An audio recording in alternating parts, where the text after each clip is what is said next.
వాలంటీర్ల వ్యవస్థ మీద ఏంటి పరిస్థితి, ఉంచాలా తీసేయాలా? ఒక ఆస్పెక్ట్ అయితే నేను ముందే చెప్పాను, మొన్ననే ఈ నెలలో అంటే క్రిందటి నెలలో అధికారులతో పని చేయించవచ్చు, అలా చేయించలేకపోతున్నాడు జగన్మోహన్ రెడ్డి అని చూపించే ప్రయత్నం చేశారు.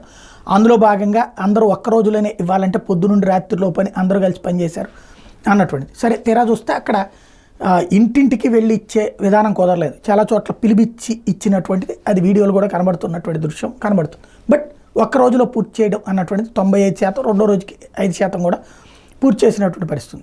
కాకపోతే ఈ సందర్భంలో వాలంటీర్ల అవసరం అన్నటువంటి శాంతం ఇది అటు పవన్ కళ్యాణ్, చంద్రబాబు ఎవరు మాట్లాడినా వాలంటీర్ లేకపోయినా రాష్ట్రం నడుస్తుంది అని చెప్పే ప్రయత్నం చేసినప్పుడు ఇక వాలంటీర్ వ్యవస్థ అన్నటువంటి రద్దు అన్నటువంటి దిశగా చర్చ జరుగుతుంటే శాంతం రద్దు చేయడం కరెక్ట్ కాదని చెప్పేవాళ్ళు కూడా ఉన్నారు బాబు గారికి. ఈ నేపథ్యంలో ఒక కొత్త చర్చ నడుస్తున్నదట.